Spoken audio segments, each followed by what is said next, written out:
the Inconceivable Rising Stars panel. I have here some of the brightest stars rising in the speculative fiction community in Australia right now. So welcome. We have Candice Michelle Goodwin. Wave. Yep. Matt Pike. Hello. Devin Madsen. Ike Flinthart and Katie Fraser. Now, what I'll get our guests to do is one at a time explain to us what their books are, when they were first published, and tell us a little about their journey to publication. So, Candice, tell us about your books. Hey, everyone. So my books are called Interentropy. It's a series with a lead female molecular biologist character who gets a genetic upgrade and has super abilities. So it's science fiction, but very much grounded in real life and mirroring the issues of today.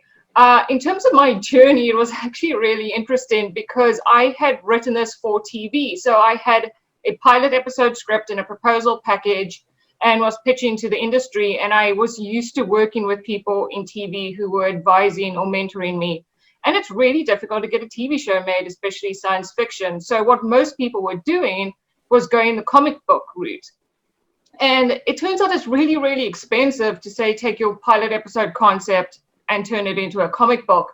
So I thought to myself, just write the entire season 1 of the show that I had in my head as an actual book and publish that. And it's a strategic thing to do. It's different from comic books, which are obviously visual and people can visually see what the story is. But books, you still establishing yourself as owning intellectual property or going, oh, look, I've got an established audience that's following along. So it is a strategic step in the way to getting studios to take you seriously. I'll stop you there. Tell us about your background and how that related to the molecular biology. So yes. Why is this you? So I'm actually a molecular biologist. I've got PhDs in chemical engineering and applied science, and my background primarily is actually infectious disease and looking at genetic engineering. So since I was little, I was interested in that, and I really wanted a strong lead female character that was a lot like Dana Scully in the X-Files.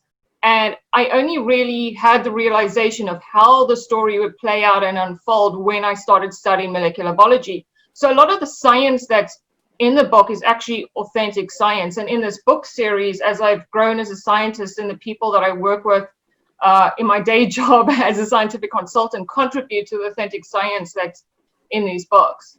How many books do you have now? So 3 are out. I just got the cover art for book 4 today. When did the first one come out? First one came out 3 years ago. So that was 2018. 2018. Yeah, it's all a blur. Yeah. All right, thank you. Does that mean we're going to get a reveal of book 4 cover? Yes. I can't be left hanging with that. Have you got a copy there you're going to show us? I'm going to show you. Hold on. Yes. All right. Book covers. Our babies. She's showing us her baby, everyone. Wow. Sneak good art. Ooh, nice. Did you get that actually done by an artist? Yeah. So all my books, I commission the artwork, which is very different to normally how publishers work. And this one's by Galen Dara, who's actually an award-winning sci-fi illustrator. And I got to meet her through the World Science Fiction Convention that was held earlier this year. And she's done an incredible job bringing my lead character to life with hints of what the stories are going to be in the next book. Excellent. All right, let's move to Matt. Tell us about your books, Matt. What have you got? Okay, so I've got 3 different series on the go at the moment. I guess probably most well-known one's the Apocalypse Diary of a Survivor series. Just make sure we're all on point. So I've got a 4-book complete series there. Yep. So basically, regular Joe turns prepper when he finds out early that a comet's heading to Earth. He survives Impact Night, then he has to survive the other survivors at the end of the world. So that series, yeah, done really good for me. Won a couple of international awards, which is great. Yay. Then I got a kids what do we call Zombie Rising? So 5 misfit kids versus zombie apocalypse. Yeah, what could possibly go wrong? So yeah, a bit Peter of fun there. Blyton's famous 5 meet zombies. I love it. Obviously, that had to have happened. And then book one might go better. Wait. How many books have you got in that one? So they're all little trilogies that work together. So there's 9 books, but they're actually in 3 volumes, if you like. But it's a narrative flow through each of those. That's prose or comic? Is that Sorry? prose or visual novel? No. It's illustrated, but it's actually a novel. Illustrated. Yeah, okay. And then I've got 2 books in my sci-fi He's series. like an owner showing us his puppies. So Starship Dosano Chronicles. So 4 hormone-driven dysfunctional teens save the galaxy, as you would do. And so there's book 1 won a gold medal at the the ebook awards. I can't even remember the first Wishing name. Shelf. Anyway, The Wishing Shelf. There was the other one. Not the Wishing Shelf. I don't keep track of all of his awards well enough, clearly. Braveheart, but it was all right. It went okay. And then book 2 came out. I've got 1 more to come out in that series as well. And yeah, that's my wares at the moment. And then I've got 2 other. I'm sort of dabbling into new territory. This year was my plan to release 2 books in different series, but this year's got a bit more complicated than I perhaps first thought. So I'm still entering the final stages of the first draft of one of those. So anyway, Matt, when did you start writing all of those? So I started writing back in, I reckon, 2008 or 9 with this book. And so I spent basically a year putting the draft together of this. Then I got an agent and we did a couple of rewrites because the initial draft was 160,000 words. Had to get it down to 100, which was brutal. But it never went anywhere. And then the second book was Apocalypse, and then HarperCollins were looking at that for a while. Or should I just say one of the big publishers was looking at that for a while? No, you're allowed to say HarperCollins. Yep. Yeah, let's just rewind that. So one of the big publishers were looking at it, but never published it. And then I ended up doing that myself through Amazon. So at that time, so I think that was about 2013, in 2013. So that was starting to become a thing. And the Apocalypse series just started doing things and selling. And I'm like, okay, this is kind of cool. And I was getting fan mail from the US and the UK and kind of flowed like that. And I'm like, oh, maybe I'll just keep doing this thing myself. And then, in about 2016, I started on the doing the exhibitions as well, coming out in print. And I guess that's led me to where I am today. Excellent. Cool. Wow. Okay. Devon Madsen, what have you got? Well, my best known book, is definitely We Ride the Storm. This is the Orbit edition because it was originally self-published in 2018, but was picked up by Orbit. Do you have the self-published cover there? Oh, do I? Yes, I do. Hold on. So this is what it looked like when it was self-published. So this is beautiful art by John Anthony DiGiovanni, and the typography was done by Sean King. And I actually also still have the second one, which never came out because Orbit picked it up and they asked me to pull this from the shelf 6 days before its release date. So this one actually never existed. Wow. So I have the very, very rare copies of this book. So the second book, Orbit's going to be bringing that one out in January. So I started self-publishing in 2013 with a different trilogy, and I did a trilogy 2013, 2014, 2016, and then a novella called In Shadows We Fall, and then I went and did this one in 2018, and it's all kind of been a bit of a wild ride since then. So, I entered it in the self-published fantasy blog off, or, some people call that SPIFBO, that Mark Lawrence runs. And it was a finalist when Orbit picked it up, and it ended up coming equal second. So that was really super exciting. So it's been one of those crazy kind of dream runs since the beginning of 2019, just getting contacted out of the blue to say, hey, I read your book and I like it. Can we consider it for publication? I'm like, okay. Tell us about awards, Devon. So my novella, In Shadows We Fall, won the cover. Come on, show us the cover. You're going to have to wait while I go get a coffee. Never mind then, but it is beautiful and everyone can look it up. It's another one from the same artist, yeah.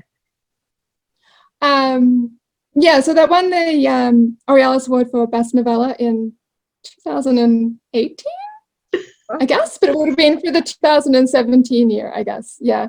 And then this one, well, the self-published version of this one was a finalist, but did not win the Best Novel Aurealis Award. Go you, that's awesome. Okay, Ike Flintheart, tell us about, oh, I have a quote on the front of Iron. You do?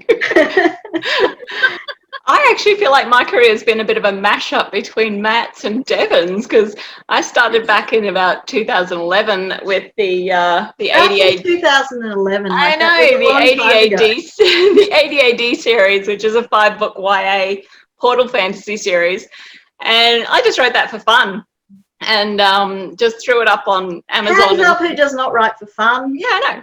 But I didn't expect anything to come of it. I just threw it up on Amazon and Smashwords because I was too impatient to bother, so, you know, trying to get it published by traditional means, because I really don't care.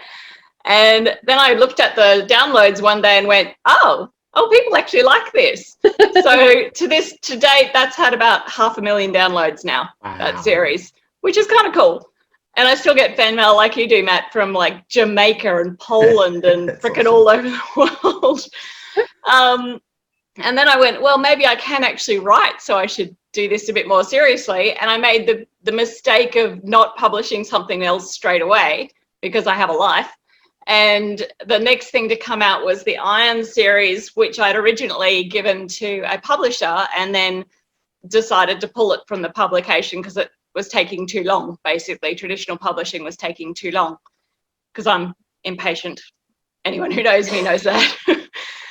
So the Iron, Fire and Steel, there's a trilogy there. And I'm now, you know, channeling Candace because I'm a geologist, and doing the sciencey thing in Iron it's a planet with no iron content. And so you've got a futuristic colony world where it's medieval because there is no iron, and then you throw in an iron deposit and the whole socioeconomic world collapses. It's all very exciting. But because that one was so much fun, I then went on and did the Shadows trilogy, which is an urban fantasy like Devon's, which are all set in Cairns and Brisbane, and all my heroines and everything are reasonably kick-ass because I do martial arts, as you can see by the swords. So she got to blow up a whole bunch of stuff and to destroy an entire museum in Florence, which was fun. And then I thought, let's try something really difficult. So I did Blackbird Sing, which is a mosaic novel of 24 different short stories with 24 different individual point of view female characters set in 1486 London. And you try doing that. That was to teach myself how to write 24 unique first person voices in one book. Yeah, you're for punishment, aren't you? Bloody hard. So various ones have been nominated for the... Yeah, various ones have been finalists in the Aurealis Awards and the self-published fiction, and I've turned down 3 traditional publishing contracts now just because, like I said, I'm too impatient. But I've also then put out 2 craft books for authors. One's Fight Like a Girl and one's How to Get a Black Belt in Writing, just to try and help other authors, you know, benefit from the stuff I know, which is martial arts and getting off the floor every time you get rejected and slapped down by something. Yeah, rejection is a big part of it. Yeah. So yeah, that's where I am today. I think I'm up to 16 books that I've written and then 3 anthologies that I've edited, and I'm just now putting together a Secret Squirrel fabulously huge anthology that I'm really loving at the moment. Excellent. Ooh. Okay, Katie, tell us about your books. I love your background there. That's fantastic. Yeah, look at me go. Sometimes I know what I'm talking about. So I have the actual bookies too. Oh, that's right. Woo.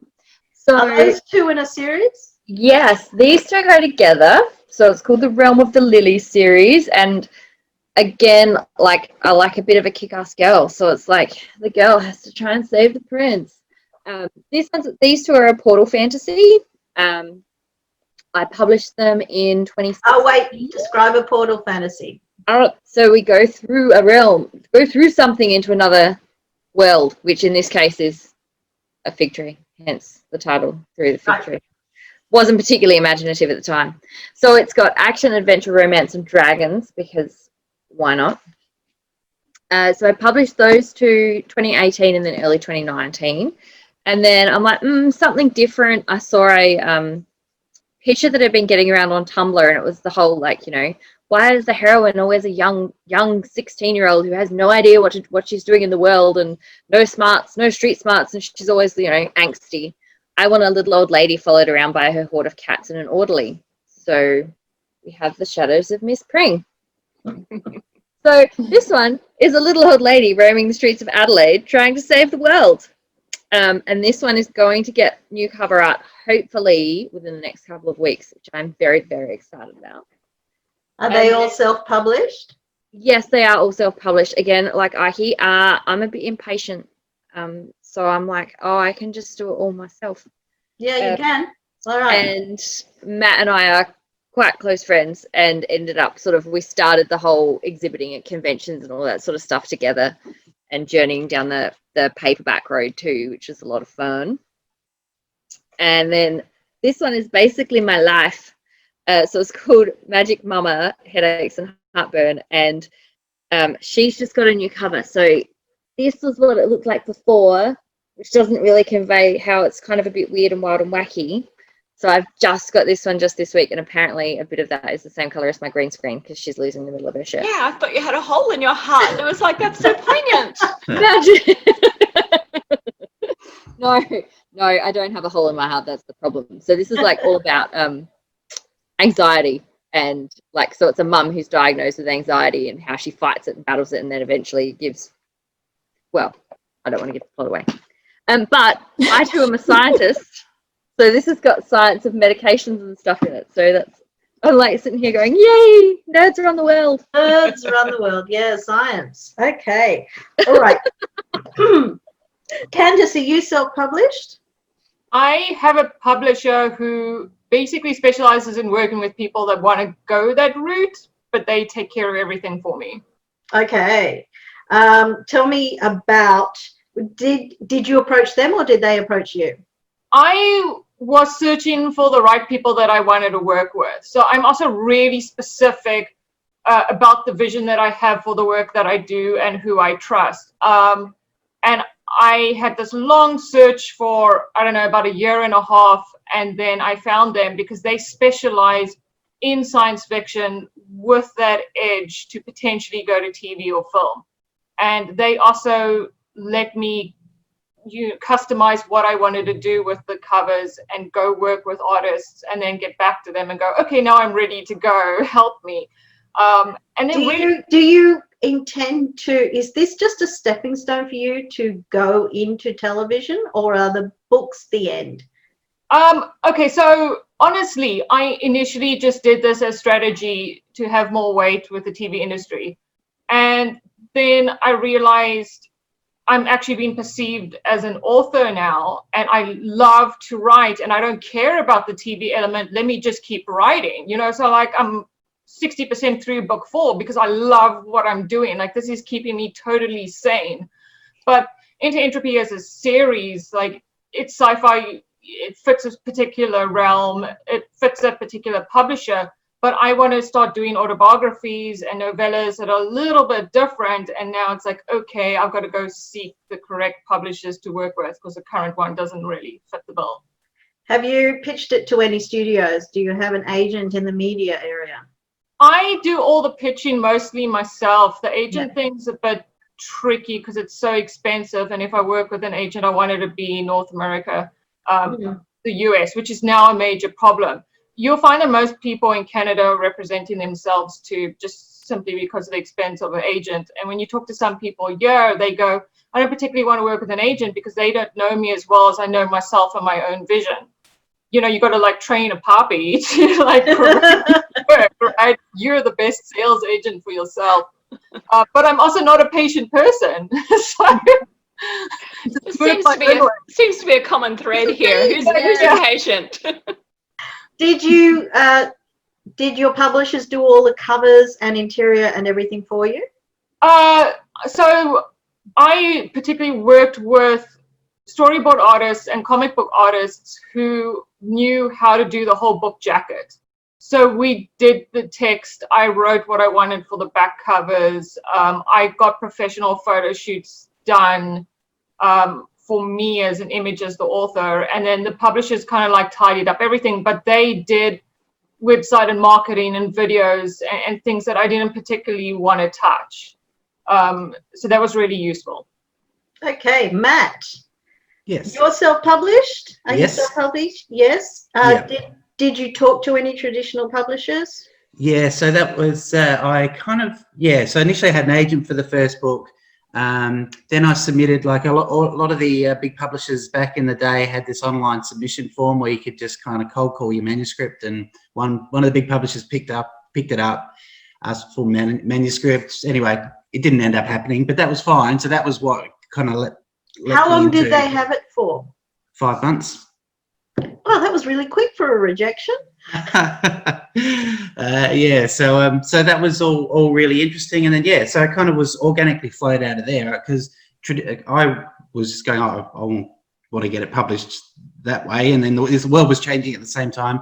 A mate had just published something on Smashwords, and this kind of just, like everything, I've just been experimenting and then seeing where the wins are and where they aren't, and this is how how the journey's unfolded, really. And I actually really like being indie because you have all the control. Like, I'm a graphic designer as well. That's my kind of other job. So I, produce video, I produce graphics, I can do cover designs. Did you do your own covers? Yeah, and posters and all that sort of stuff. You did all of that yourself? Oh, well, I've got a mate who does the character illustrations because he's heaps better at me than at character design. But around that, I'll do all the layout and typography and, everything, and bookmarks and posters and websites, and, so kind of, I really like having all of that as my thing, and the social media ads, and I just try. All the other authors are so jealous of you right now. Yeah, it's very handy. It's very handy, and I've got a good friend who does my editing, and she's amazing as well. So those things really, really help. Shout out to Lisa Chant. But yeah, those things really just help when you can you've got a good network of abilities and skills at your disposal. Then doing something like the Indie Pathway then is just kind of a lot easier, and there's less box to get your work out there. Did you register your own publishing imprint, or you just registered selling the books under your own name? Yeah, just under my own name at the moment. So yeah, but it's just how much time do you have for all the things? So I just kind of go, I'm doing my writing, and then this year's all been out of whack, because usually I'll go, because you do the events, you go, well, for me, Sydney Supernova would be a book launch, and then I know when I do it, I've got a new book around all the capital cities when I go there. So that keeps my pace on that. But this year, like with everything cancelled, you're like, oh, my writing momentum's out because I don't have a target, and then because I'm not doing that, then I'm not doing this other thing I need to do to get that done. So it's. Can I ask all of you guys to sort of allay what I know a lot of readers are afraid of? They're worried that they're going to pick up an indie published book and it won't be well edited and well produced and well handled that way. How many of us get professional editors to do their editing? Just put your hand up. Yeah, okay. So, and other ones, you guys, Candice and Katie, you'd have beta readers and people who really pull it to pieces for you before it gets published? Yeah, I have different people in the industry that read it and they look for different things, not just formatting or whatever, but I am like OCD. So I've been editing things for other people for years and years and years, so I can look at my own stuff. Yeah. Yeah, so I'm a bit similar. I probably find about 90%, 95% of my errors, and I usually get someone else to have a read and give me a few ideas and tips of where to go along the way. But yeah, the idea of publishing something that's like full of typos is just like... And plot holes. I hate it when things come out full of plot holes. Yeah. Ah! Continuity error! Yes! Well, as a geologist, I hate it. I went to a con once where there was a story being touted about a world that was totally, all of the land masses, it was Earth, it was alternate Earth, and it was all underwater. And I'm like, no, it's just not physically possible. No! Science, get the science right. Yeah. Okay, Devon Madsen, you had a slightly different journey because you started off self-published do you have the first series that you self-published? I think that's on the shelf behind you there. The white is. I like how frightened she looked, like it was about to leap on her. Dr. Kylie. I don't remember the name of it, but yeah, you had this original series, and then you moved on to the We Ride the Storm series, and the first 3 books are self-published. Did Orbit contact you after you won the Aurealis? No, so that would have been about a year before I heard from them. So I heard from them about 6 months after We Ride the Storm came out. So it had kind of gotten a bit of buzz. You know, it was like the Reader Book Club book on Reddit. And, you know, so it was kind of like enough in the space that my editor at Orbit picked it up to read it. And then contacted me. Did they contact you? Yes. Out of nowhere? Yes. Out of nowhere. I thought it was a joke email. Everyone's ready to sue you now. I think we all would have thought the same thing. Yeah, I hadn't heard the name before, so I'm like, it looks like an official kind of email address, but why are they contacting me about my book? Yeah. Well, I had to look her up on Twitter to make sure she was a real person. Yes. So they bought the series. Yeah, they bought all of them. Mm-hmm. You can tell us now how the experience has been different, shifting from being self-published to being traditionally published. How has it changed? I think for the most part, it's just now I don't have to think about a lot of the little things. There's still, like, you still have to do an awful lot of your own marketing in the sense of like social media and such. But, you know, I don't have to wrangle with, you know, ad spends and things, which I hadn't really been doing very much of because I didn't have enough money to sink into it. But like and I don't have to worry about buying like ISBNs and all of those, you know, the tiny kind of office bits that you can just kind of forget about while you're writing, and then suddenly you want to bring a book out and you're like, oh, but I haven't done this and this and this and this, and you know, so the kind of multitasking element of self-publishing is vastly diminished when you have a traditional publisher, which is, you know, like, I'm a bit of a control freak too, which is why I originally started self-publishing. You know, I never actually shopped my my first series around at all. I just went, no, I'm going to do it myself because I know what I want, and I can learn along the way how to do it properly. But I think, and like, I enjoyed that aspect of it, but I definitely was starting to feel like I was kind of getting nowhere for all of the extra kind of work that I was putting in. So to have somebody, I don't know, it's weird to say that you have like that outside validation, because you should be the only person who needs to validate yourself. But occasionally it's nice when you win awards and whatever, you know, and people blurb your book, and it's nice to have that. So I think it came at a very good time. Good. And I am glad now that I can kind of just focus on the writing for a bit. You know, I might go back to self-publishing one day. I really enjoyed it. I think it's such a fantastic thing to be able to get so many different stories out there. But for now, I'm kind of happy to just write the books. Okay. Ike, tell us about your journey.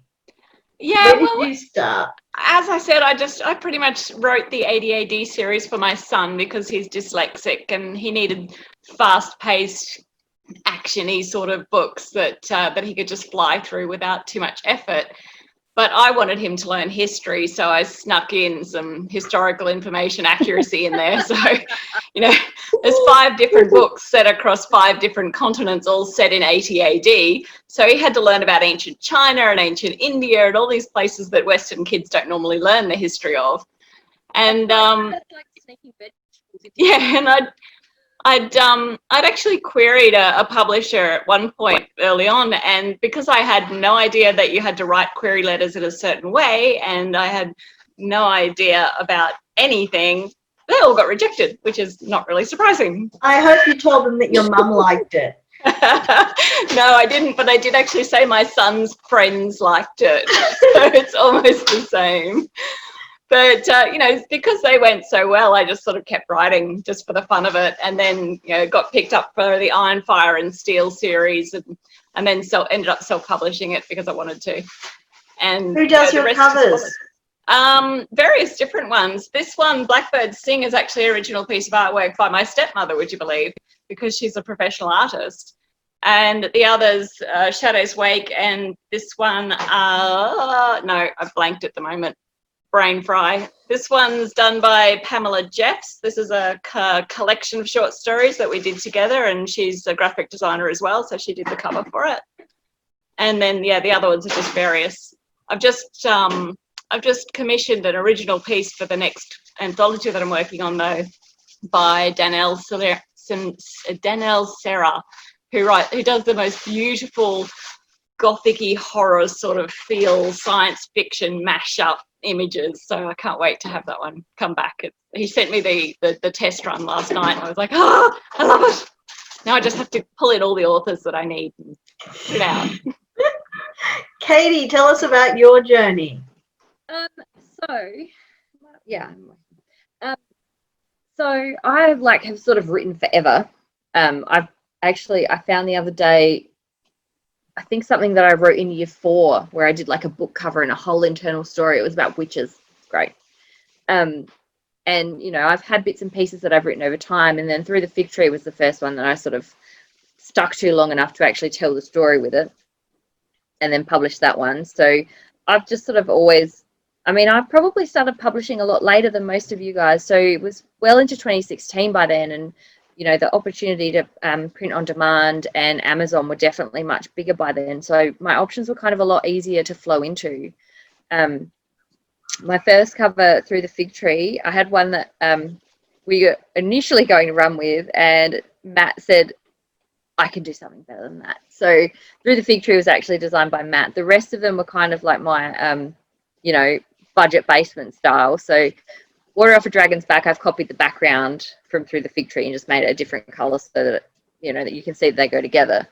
And then you can see that the Shadows of Miss Pring is sort of, you know, did a bit of knitting and then stuck it in and took a photo of it with plain background. And so now I'm starting to get to the point where, okay, I want the covers to actually reflect the content more, because you look at that, and I mean, you look at this, and people would look at, I mean, that's my kitchen. People would look at that and go, okay, that sounds interesting, and I'd find that they'd read the blurb, and I mentioned before it's about a woman who is diagnosed with anxiety, and they'd go, oh no, that sounds like too much like real life. Whereas the new cover I've got there actually shows a bit more of like the humorous content of it. So you get more that it's sort of there's humor involved in it. It's a heavy subject, but you can actually see a lot more about the cover. Content. I'm sorry, that cover is coded as chick lit. It is. Chick lit is those pink covers with the on them. Yeah. With the cartoons? Which is not a bad thing.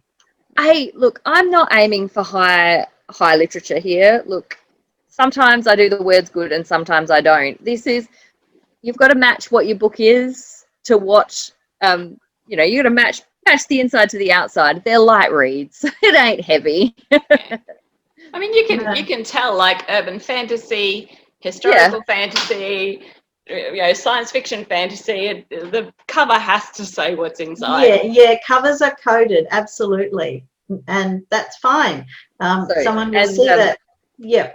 And the new one for the Shadows of Miss Pring will be very similar. So I've got someone on Fiverr to do me a piece of artwork that reflects like the background of where I've got a significant piece of information within the book. So it'll be very similar. Excellent.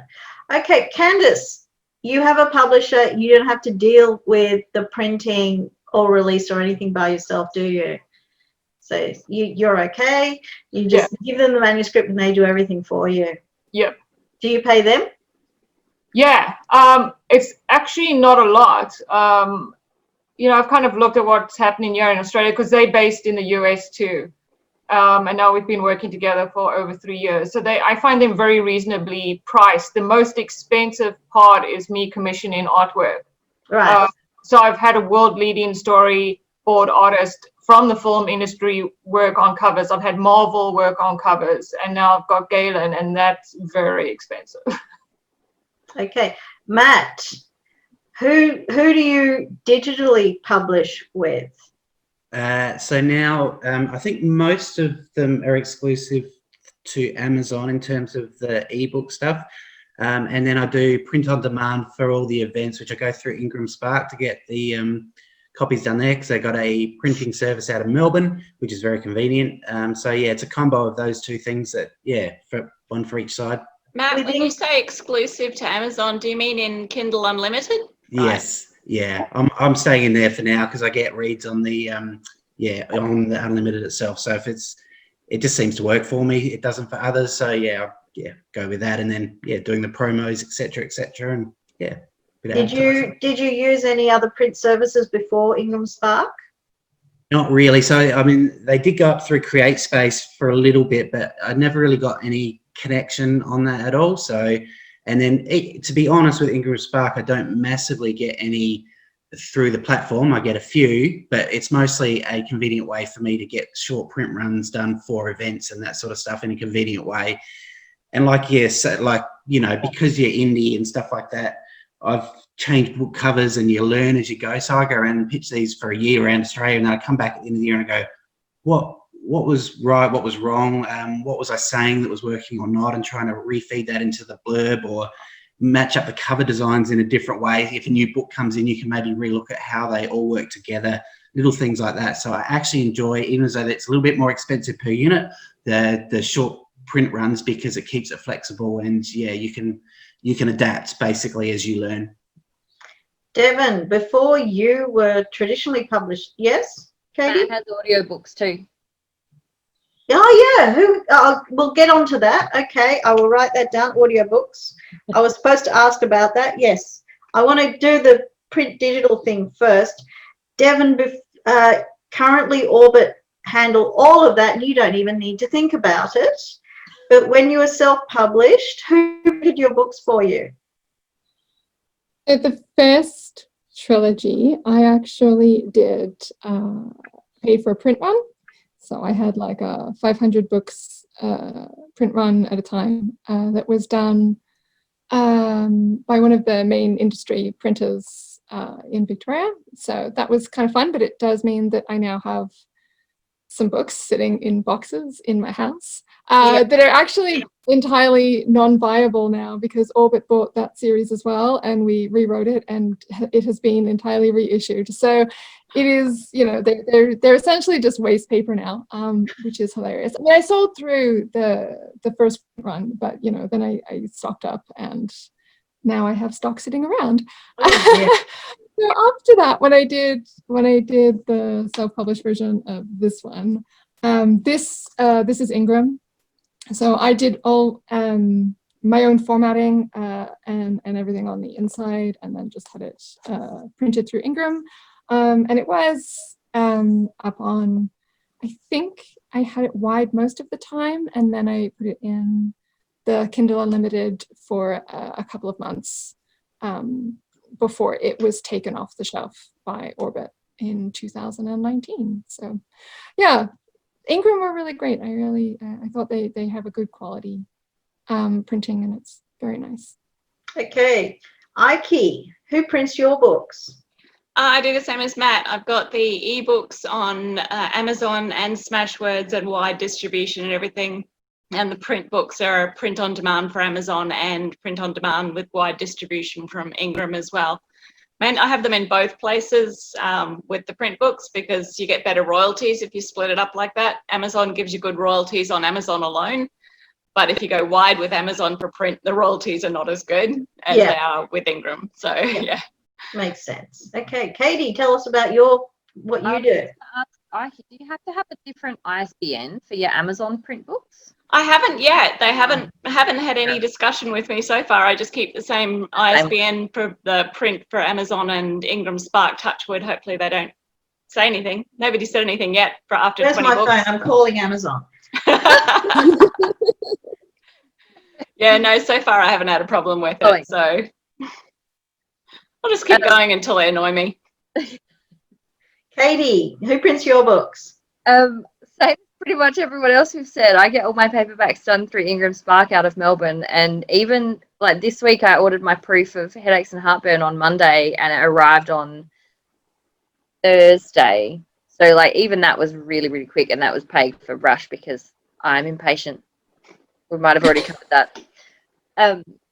And I've got my ebooks on Amazon and through Smashwords, so I've got them pretty much everywhere. Yeah, no one used CreateSpace to print them? I did originally, but then they got bought out by Amazon. So Amazon books, yeah. yeah. What made you change your mind after they got bought out by Amazon? Amazon made you change your mind. They forced you to. They wouldn't deliver to Australia. No, they just closed CreateSpace down completely, and they forced you to print through Amazon. So it's like, oh well. Kindle Direct, and then they wouldn't deliver printed books to Australia at all. They basically forced everyone in Australia over to Ingram Spark. They have moved back again. I have a workshop that I present on self-publishing for print, and yeah, I've had to adapt it now because Amazon are now printing with Kindle Direct and delivering to Australia, but you have to get them shipped from America. So everyone is working around the necessary typesetting and cover design that Ingram Spark require. You all had to get your interiors done as a PDF to upload them into Ingram. Did anyone have any issues with getting it typeset, or did you do it yourself? I just do it all myself, and it sounds really weird, but I just do it in Word because I'm really couldn't be bothered trying to learn something new, and it comes out fine. Everyone does it in Word? Yeah. I use InDesign, which is, but I guess, I mean, that's my day job, I suppose, but that is like a layout, Adobe's layout. Is the cost of the Adobe suite a barrier here? Yes? Not for me. I use it. I definitely use it at home, but but then I do all the things with it. So if you were doing, if you weren't doing the cover design and you weren't doing layout, or it would be hard to justify that $80 a month or whatever it is for Creative Suite. I think for the anthology that I'm doing next, I'm probably going to invest in Vellum, which is the sort of industry standard for formatting interiors and stuff. So that'll be a fun Devin, you're nodding. Do you use Vellum? Yeah, that's the one that I used to always use. It is wonderful, super intuitive, very easy. You don't need to know anything. It's great. Is it Macintosh only? I mean, it was when I was using it. I'm not sure if they've done a PC version yet or not. Ike? I'm pretty sure they have a cloud-based PC version. So I don't think it's an actual in-your-computer version, but you can do it on the net, if that makes sense. That sounds like an absolute nightmare. Possibly. I think Word might have changed something recently, because I went to add in Magic Mama just when I put on my cover design credit in there the other day. It went from 214 pages to like 224 pages or something. I'm like, I've put in one line of text. How has this happened? And I had to change it, save it as a previous version of Word. So they might have changed something in there lately in one of their updates. So I might have to actually look at something else for the next book. Oh, yay. Oh, yay. Yes, all right. I mean, who's I haven't done, read it yet. Who's done audiobooks? Who's got audiobooks? Go on, Devin. Candice, you don't have audiobooks? No, I haven't gone that route yet for various reasons. Lost everybody. Okay, Matt, tell us about your audiobooks. What did you go through? I have a couple up on Audible. This one has been narrated by a guy I used to be in a band with who he did an awesome job, Justin Brain. There's about 60 characters in there with speaking parts, and he nailed it. It was heaps of fun. And during COVID, I'd managed to set up a spare room in my house as a recording studio, and I've teamed up with another mate of mine, Brett Archer, who's an actor, and he's voicing the Apocalypse series. So we were about halfway through book 4 when somebody demolished the house next door, and they're building a property there. So it's kind of put a little bit of a damper on getting the last one done. But it's been an awesome process. Just hearing someone else take your words and just to bring it to life in a totally different way. I absolutely loved it. So yeah, I can't wait to get those out basically. Yeah, good fun. Excellent. Devon, is Orbit making audiobooks? Yeah, so Orbit made, so I didn't make any myself. It was all just way too complicated or expensive or, you know, just difficult. But Orbit Everyone's nodding there. Yeah. Well, Australians are kind of, again, a little bit stuck with this not being able to use ACX really well and all of those kinds of things. So I didn't do one myself, but Orbit made one of We Ride the Storm, which is amazing. I absolutely adore it. You know, the characters really come to life. Like Matt said, it's so great hearing people put life and love into your characters and really kind of embody them. So that's been really wonderful. And there is going to be an audiobook for the second one as well, which was a fun experience because they had to add a new point of view character. So my books are all in first person, and they have 3 and then 4 character points of view. And so they got 3 different narrators for the first book, and then they had to add another one into the cast for the 4th one. Yeah. Ike, have you done any audiobooks?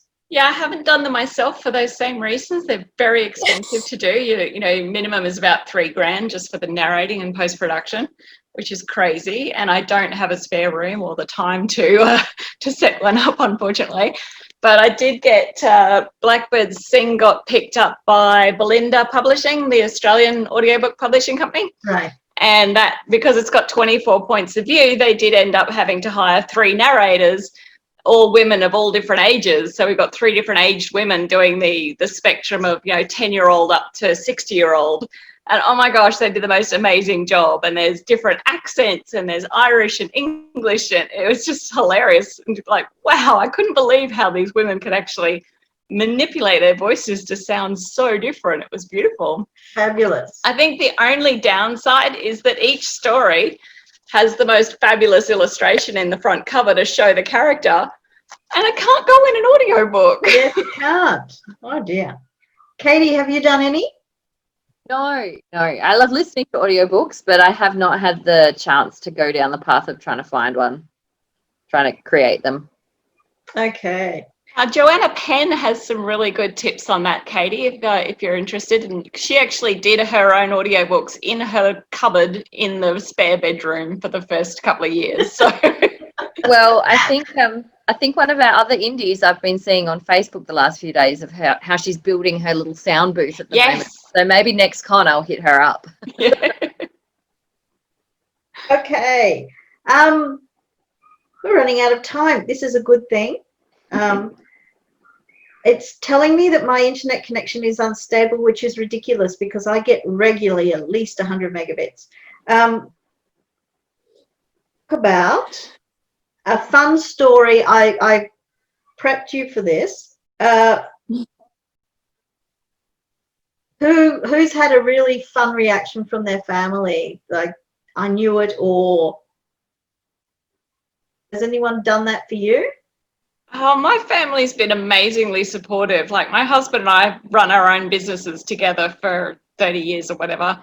And he didn't seem to mind that I would come home from work and just disappear and write for 4 hours. And he's been incredibly supportive. My son, however, of course, just rolls his eyes at me every time I go, look, I've got a new book. He goes, yeah, whatever, Mum. Who cares? You know? I don't think he's even read half of them. He read the ADAD series and that was it. You know, he's like, yeah, they're great. Love them. Gonna go watch Marvel. Okay. Am I dropping out? Bits and pieces, not too badly. Not too badly. I just dropped out just then. Is Candice dropping out? No, I'm still here. She was just looking frozen. Yeah, I think Candice is dropping out a bit.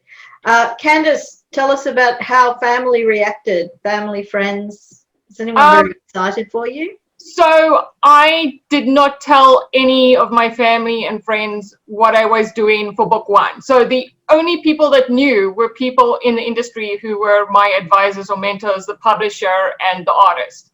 I didn't tell any family or friends a title, what it was about, nothing. So for 2.5 years, they knew I was working on something, but it could have been a figment of my imagination. They were like worrying about my sanity. So when it launched, like everyone went like online to go buy it because I was like, what is this mystery she's been working on? And like everybody was pleased to see that I wasn't mentally ill. So that was a nice response. And then on the cover of book 1, the guy is my brother, who's an international model. And the artist was like, we need, you know, the look of someone who isn't going to ask to pay for their look. And I was like, let's just use my brother.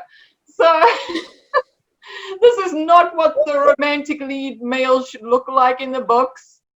It's funny. It's my brother. Yeah. Okay, Matt.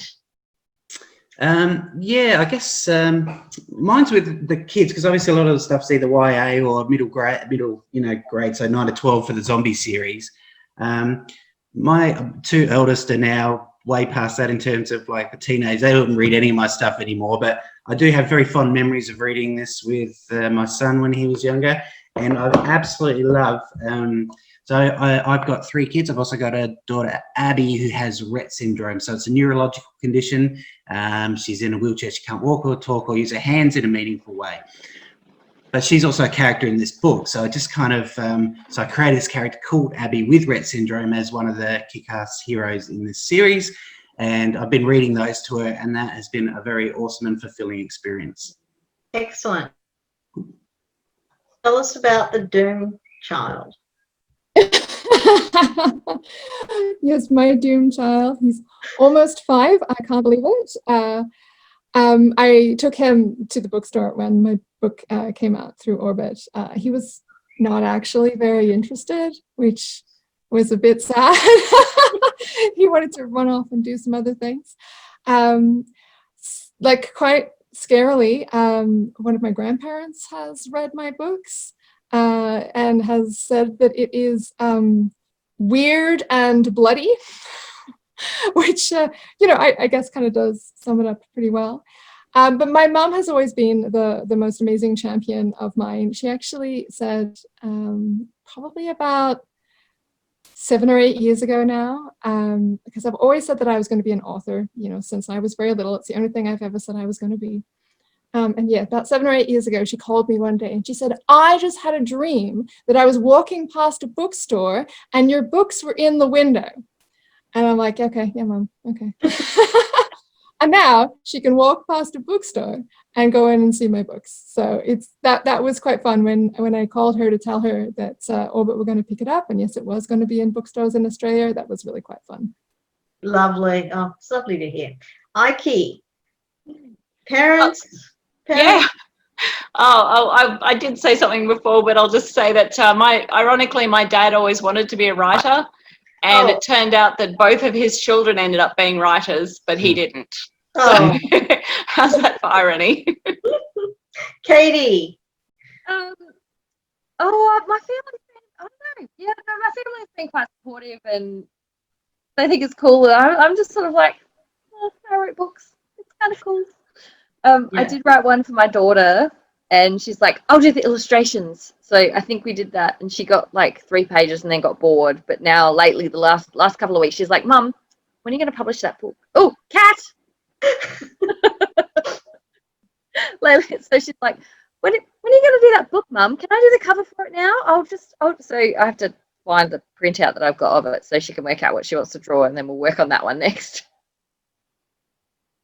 Great. Okay, who sells at conventions? I've seen all of you at cons. Devon, are you still doing Supernovas? You did a few. Not at the moment, you know, because well, no one's doing it at the moment. Yeah. Well, yeah, but like I haven't. I mean, well, this book only came out in June, so I haven't had the opportunity to do anything with it yet at all. Yeah. But I now don't know what all of the kind of legal and logistical parts of it are, because I would now have to buy copies from my publisher. And I can't get a table at Supernova in the same way that I used to. So I haven't looked into any of it yet to find out how I would go about doing it.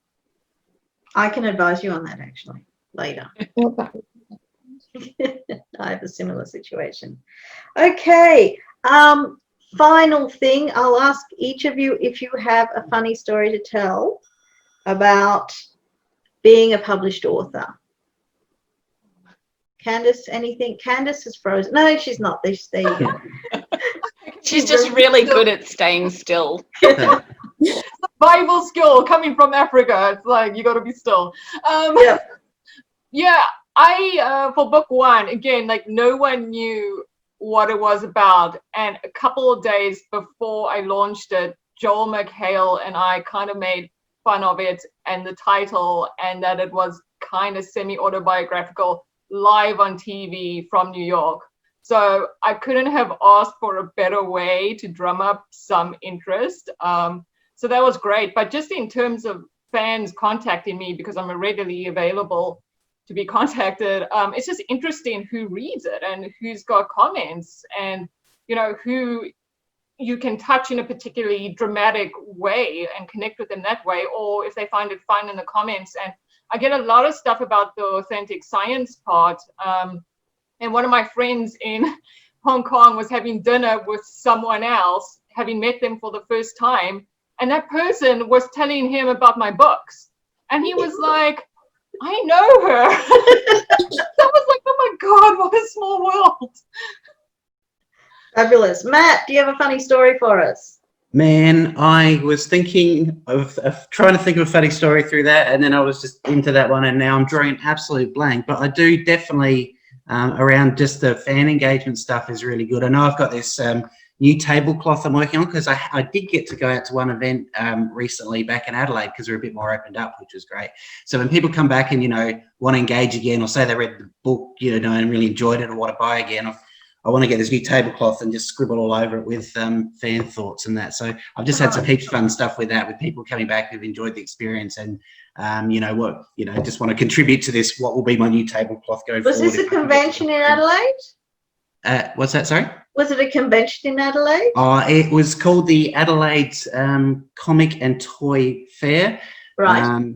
So it's a nice little thing, but heaps of fun. And they did really well. So it was like I think the only thing I was at Melbourne Supernova in March. So that was about the weekend before everything shut down. Oh yeah. And this thing was on the October long weekend. So that was the bookends around the COVID kind of non-exhibition period, I guess. Are most of your sales through Supernova and Comic Con?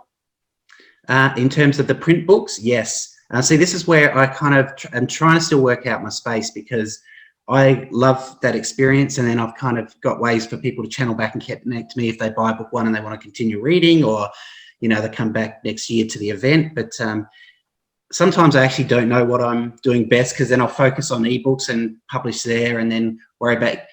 Remember, I haven't advertised for like a year on anything, or 9 months, and haven't done my 3-month thing on Amazon, which is just a no-no. And then that's the reason I wrote series, so I could promote book one. And I guess there's all the things in the air, and I'm half doing some of them okay, I guess. And then juggling flaming cats and knives all at the same time. Yeah, that thing. Which Candace is now going, ha ha ha, I don't have to do that. Yeah. And so is Devon, both of you. Yeah, Devon has no flaming knives to juggle. But you did sell at conventions before. I've seen you. You had some fabulous banners made. Yeah. And I think the conventions are for interacting and talking to people and introducing new readers to your books. Do you have a funny story for us, Devon? Well, I have the story of how I very almost didn't become an Orbit author, because I keep seemingly losing emails. Everyone says that this is not possible, and that's just an excuse that people use, but it has now happened twice to me on 2 important emails. The first time I went through a period in late 2018 where I was pitching a completely different series to agents. And I pitched to Julie Crisp, who is currently now my agent, because she is a friend of, she was the agent of a friend of mine. And she never got back to me. I thought, cool, she's not interested, that's fine. And my friend asked, did you hear back? And I said, no, nothing. And she's like, oh, I'll just follow up to make sure she got it. And I'm like, okay, if that makes you happy, you do that. And she did, and the message that she got back was that, yeah, she'd loved my 3 chapters and had asked for a full manuscript. And I never saw that email. Of all the emails, so that was good fun. And then when I got the cold email from my now editor at Orbit, it actually said that it was a follow-up email because I hadn't answered the first one. And I never saw the first one. Oh, yeah.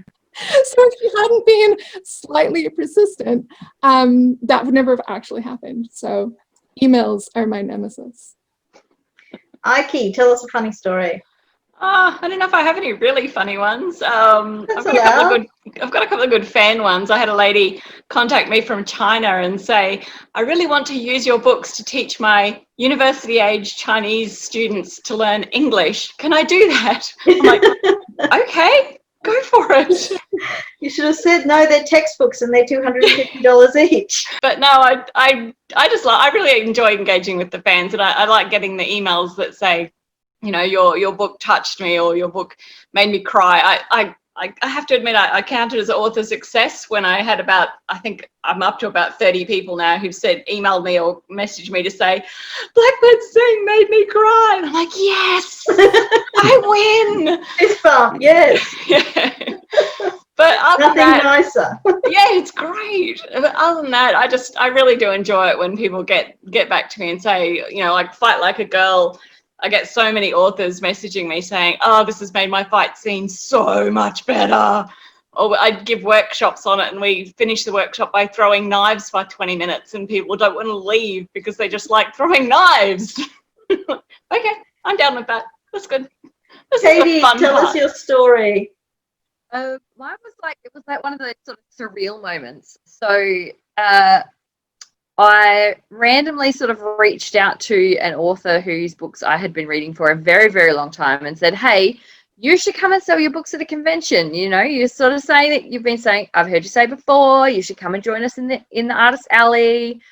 So I just sent a message on Facebook saying, come on, I'm going to be in Brisbane. Let's do Brisbane. Do it with me. I'll be the table next to you. Keep an eye on your books. All that sort of stuff. We'll work together. And yeah, I then found myself at a table next to a person whose books I had been reading for like 20 years.